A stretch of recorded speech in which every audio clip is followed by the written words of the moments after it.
What's cracking, y'all? You are now watching Boo TV. Appreciate you for stopping in. Like, comment, subscribe, hit the bell, stay notified, and let's get into the topic for today. Jason Kidd or Steve Nash?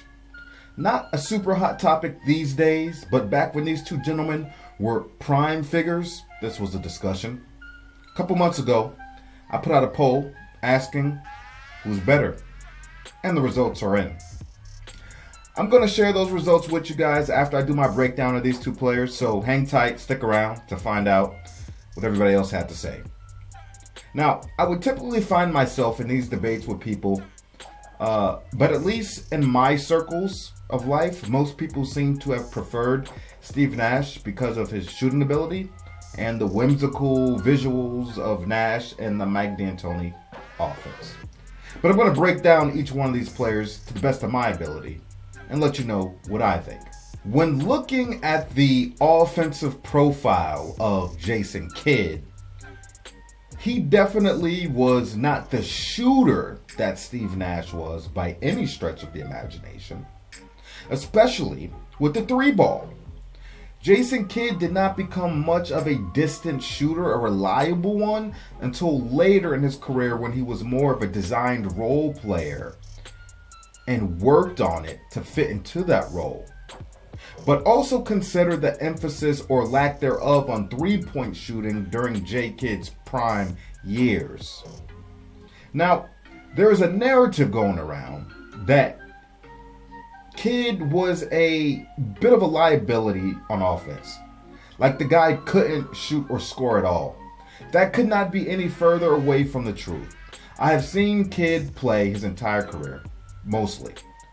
I've seen him plenty of times go into a scoring bag when it needed to be done.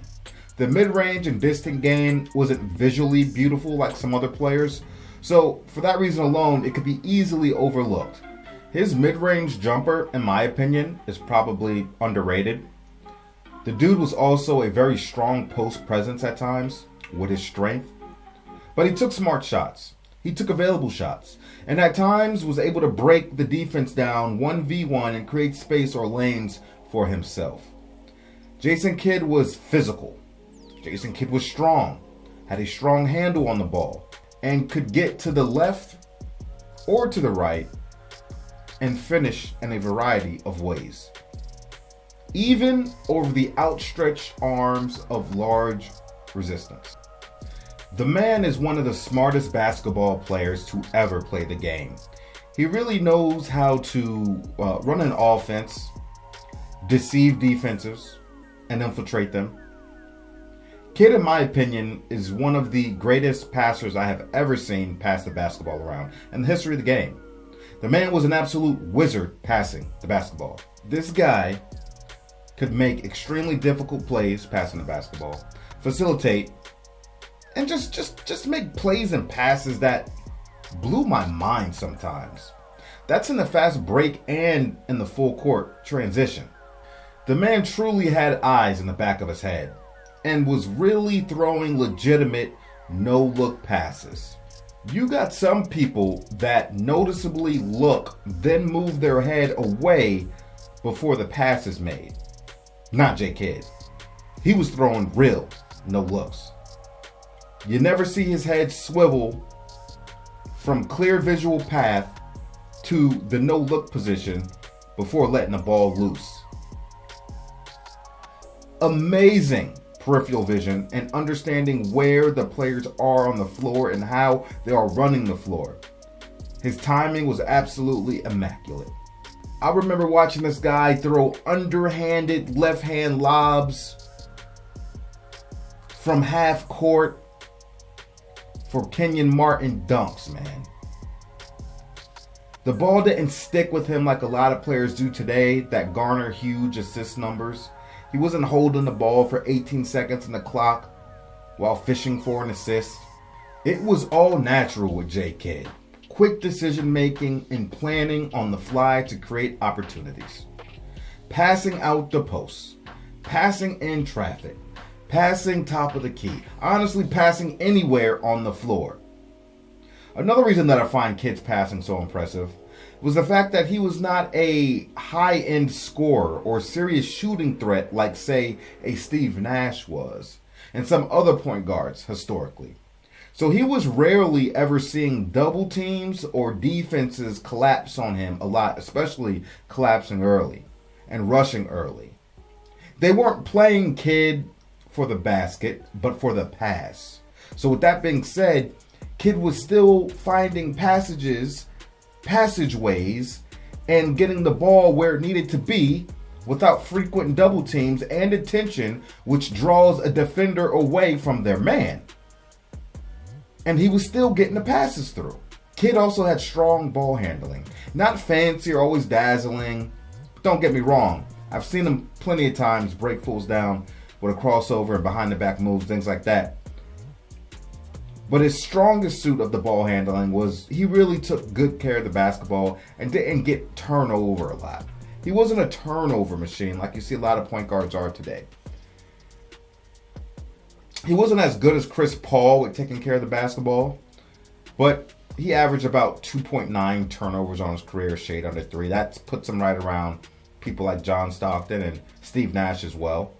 Wasn't a 4, 5, 6, turnover guy. Usually hovered around 2 or 3, occasional 4. But everybody has high turnover games from time to time. Jason Kidd led the NBA in assists 5 times in his career. Kidd is second all-time in total assists with over 12,000, only second to John Stockton. Has won 25 assist game in his career. Averaged double-digit assists 3 times in his career, with a handful of years a shade under 10. Highest mark in his career for assists was 10.8.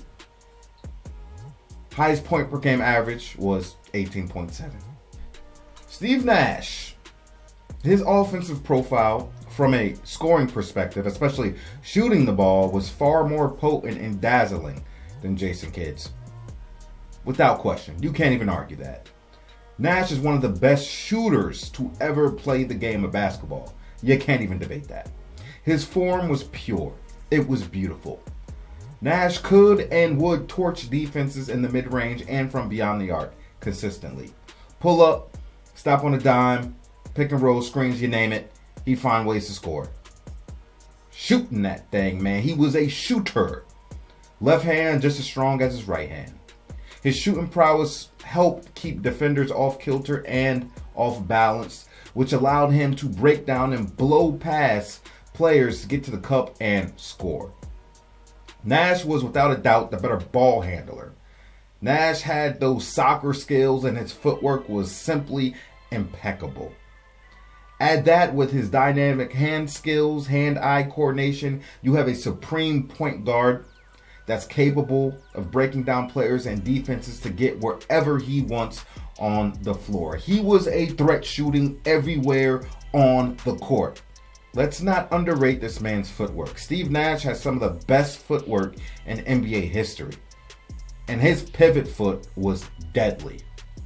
Nash loved that scoop layup and high arcing scoops off the backboard. Seemed like they went every time to me. Dude could face away in the mid-range, lean in any direction, and square his shoulders in most situations to get his shot off. And that Mike D'Antoni offense, that guy was constantly moving with that damn basketball, keeping players shifting. It seemed like the tempo never slowed. Nash also was one of the best passers to ever play the game of basketball. He was a pick and roll master, especially when he got teamed up with Amari Stoudemire and Mike D'Antoni. They ran that pick and roll to perfection. That was a very tough threat back then, trust me. Nash put the ball right where it needed to be. Chest bounce flick, no look behind the back, he had it all.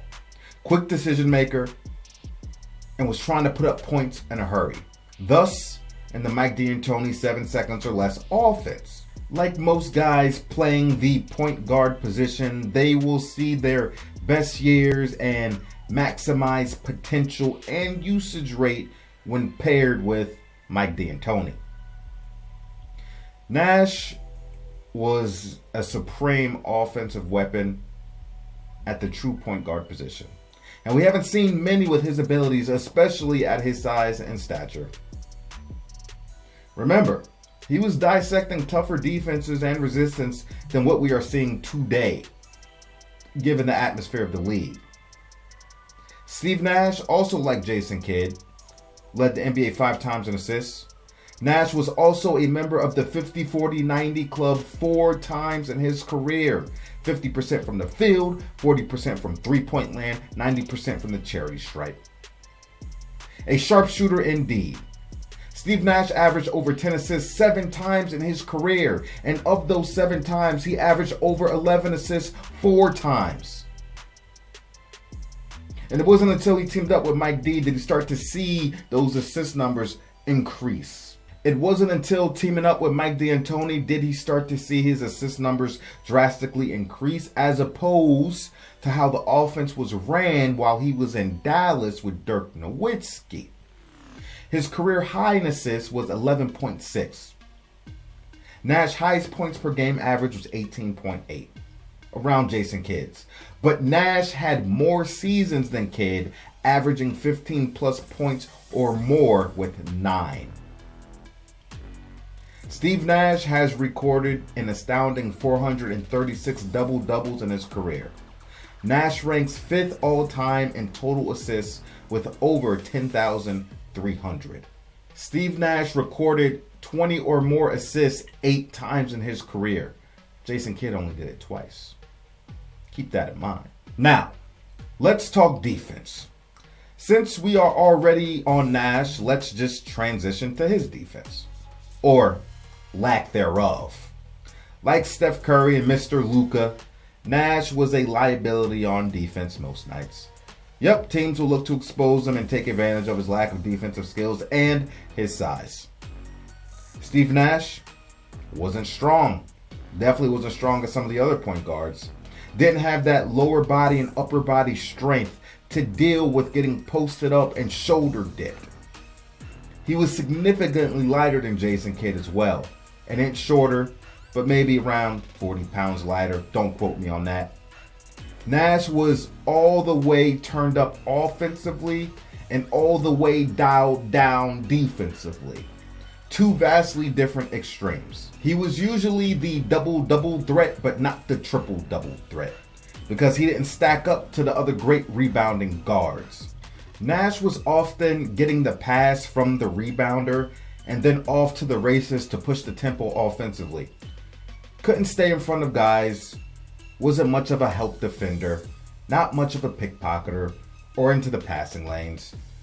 Nothing of a shot blocker and a rebounder. And since rebounding wasn't part of his game, like I said earlier, he was a double-double threat. He only had 3 triple-doubles in his career. Mike D'Antoni and Nash were really a match made in heaven when you think about it. It's really that simple when it comes down to Steve Nash's defense. Quite simple indeed. Elementary, my dear Watson. As far as Jason Kidd goes defensively, we are talking about one of the greatest defensive guards to ever play the game of basketball. A guy that played both ends of the floor at a high level. Jason Kidd was everything Steve Nash wasn't on defense. Strong, body, top to bottom. Physical, and just as smart defensively as he was on the other end of the floor. Jason Kidd often would guard shooting guards despite the height disparity. He was strong as hell and could hold his own in the post. And he had extremely quick hands for disrupting on the ball and pickpocketing players. Once he got his feet planted in that forearm lower back of the post threat, it wasn't going to be easy to score on him. The same way he was an orchestrator on the offensive end, verbally and by example, he was that on the defensive end as well. Calling out plays, understanding what offenses are trying to do, communicating to make sure his guys are in their positions, and making adjustments on the fly in anticipation. That was Jason Kidd, man. Lockdown. And if he wasn't getting a steal, better believe he was disrupting people at a minimum. The beautiful thing about Kidd being such an exceptional thief is that he's the last guy you want handling the ball.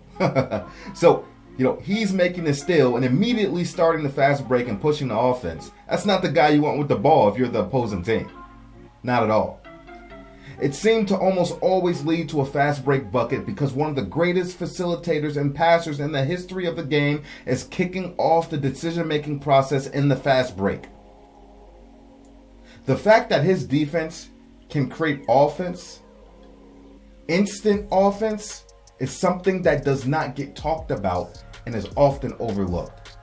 Since he could stay in front of offensive players, he was also great at moving specific players to their weak areas or into situations or traps for the defense to exploit and take advantage of. His film study consisted of both ends of the floor. The NBA has now turned into a defenseless open space game, and I prefer the muck-it-up physical play and love watching great defensive players do what they do best.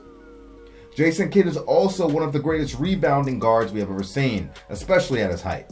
The guy had an amazing ability to read where the ball was going to come off the rim. He got inside the muck and the thick of things with the power forwards and centers and often found himself coming away with the rebound. That's impressive considering the era and the bigs that he played against. It was incredible watching J. Kidd position himself, snatch those rebounds, and sneak rebounds away from larger players. No small ball back then. He was maneuvering around trees. Earlier, I said Nash was a double-double threat, points and assists. Well, Jason Kidd was the triple-double threat, points, rebounds, and assists. Listen, there were games where this guy was on legit triple-double watch in the first quarter and before halftime. I would be watching a game like this guy about to hit 10, 10, and 10 before the first half is finished. It was unbelievable. I notice sometimes Shaquille O'Neal takes jabs at players when they get 10, 10, and 10-ish triple-doubles, and he will sometimes label them Jason Kidd triple-doubles and act like we don't respect those. I'm like, nah, not at all.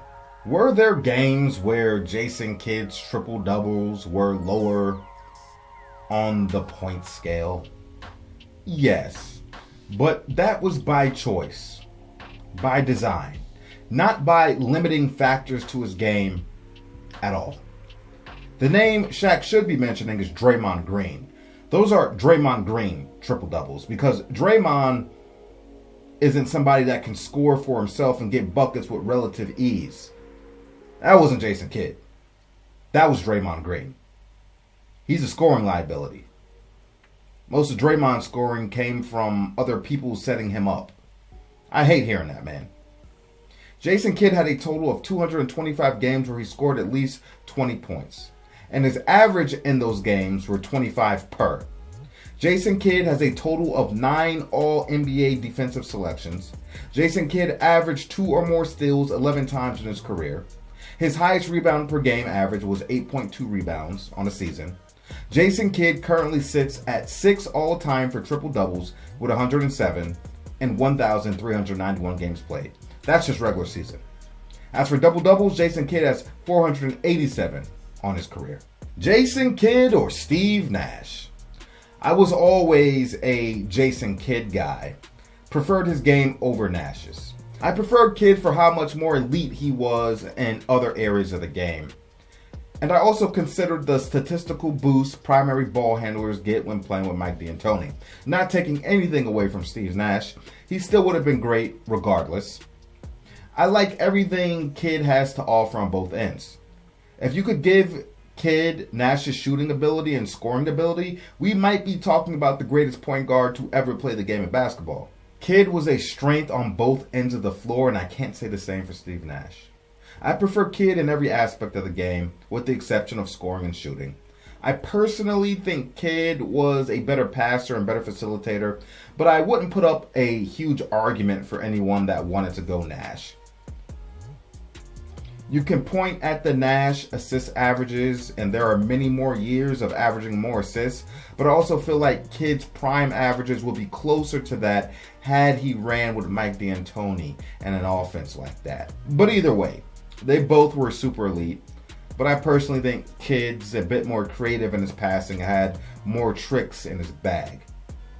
Kidd doesn't have the MVPs that Steve Nash has. Kidd has one championship as a player, but out of his prime, but a damn good role player playing quality, meaningful minutes. Nash has 0 championships. Kidd has 3 NBA Finals appearances, where Nash has none. Jason Kidd had a few years where he was a legitimate MVP candidate and in the conversation as one of the front runners in the early 2000s. And as quiet as it's kept, some people don't know this, they used to play together. In Nash's first 2 seasons in the NBA, he was backup to Kidd, and Jason Kidd took him under his wing a bit and showed him a few tricks of the trade. But besides that, I loved watching these two guys compete against each other. When it was Suns versus New Jersey Nets, boy, these two would bring out the best in each other.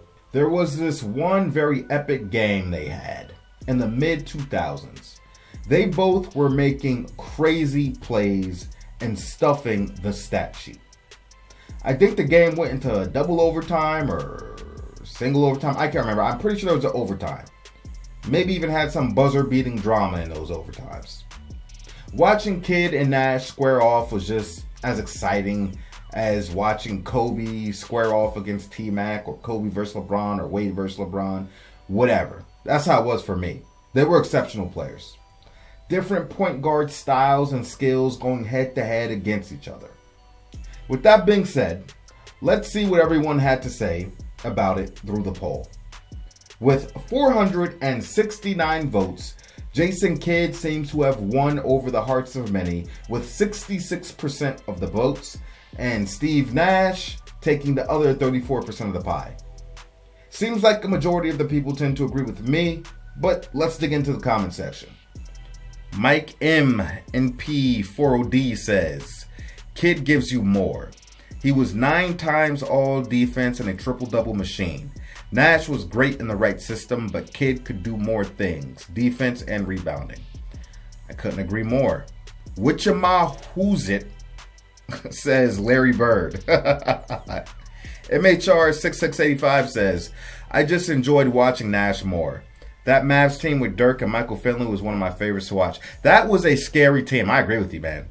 That was a scary team. Wargasm 0824 says, he must be a Kobe guy. Wargasm must be a Kobe guy.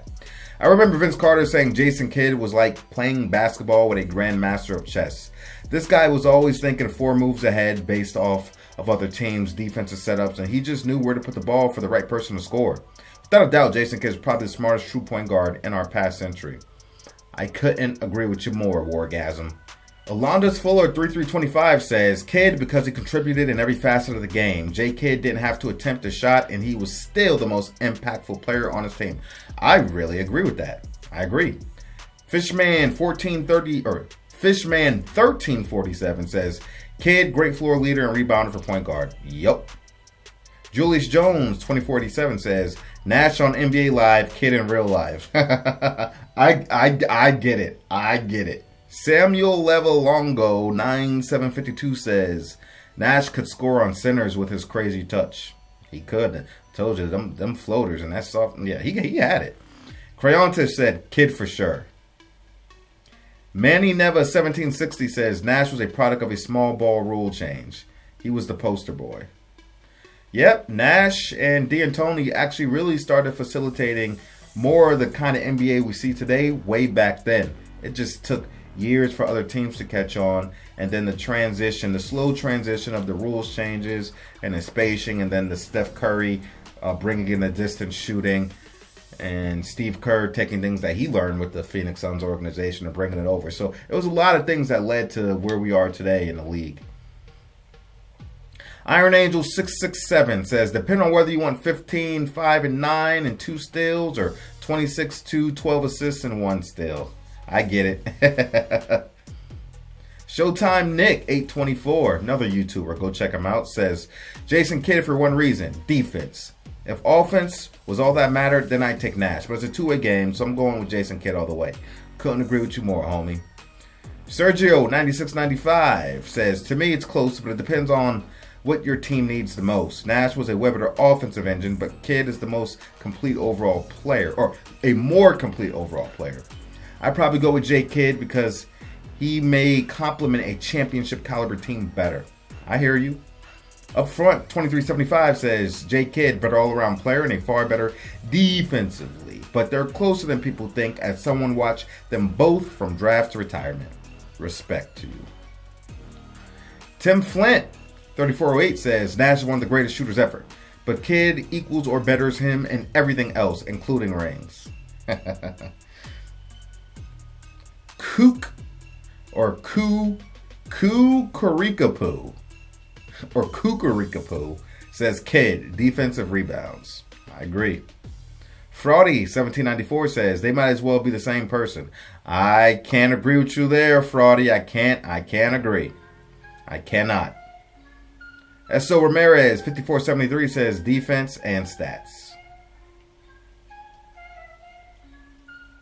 Charm City Classic 6068 says better players Nash, better point was Kidd. Interesting. Devin Poole 4528 says Kidd's defensive skills make him more of a difference maker and complete player. Nash, on the other hand, is an offensive juggernaut, but a bit of a liability on defense. So yeah, easy decision. I'm with you, Devin Poole. Steve Goose 4481 says Kidd, better defender, better rebounder, good enough scorer. I agree. Nathan Lawson 313 says Kidd was a more complete player. Both were top tier, all-time playmakers. Nash was far better shooter. Kidd better at literally everything else. My top 5 point guards: Magic, Steph, Isaiah, Big O, Kidd. Respect. Larry Baker 5532 says Nash never played defense, or he was too small to be a factor. I don't disagree. Boss 3 Nate writes, didn't Nash win 2 MVPs? Andre Watt SV responds, Kobe's MVPs. Boss says Kobe only had 1. Well, Boss, what he's saying is that a lot of people say Steve Nash stole at least one of Kobe's MVPs in the 2005-2006 season, where Kobe had that historic run with a far less better roster. A much worse roster is probably a better way to say that. That's what he's talking about. Jim Rat 7274 says Jason Kidd was great, but Steve Nash was an unstoppable offensive architect. He was. Soy Rocktree says Nash was a better scorer. There you have it, folks. I have spoken and the people have spoken. Let me know what you think about it in the comment section. I would love to hear your opinion on the matter. Do you agree with some things I said? Do you disagree? Who do you prefer? Let me know in the comment section, man. I appreciate y'all for stepping in, and I catch you on the next one. We out, baby.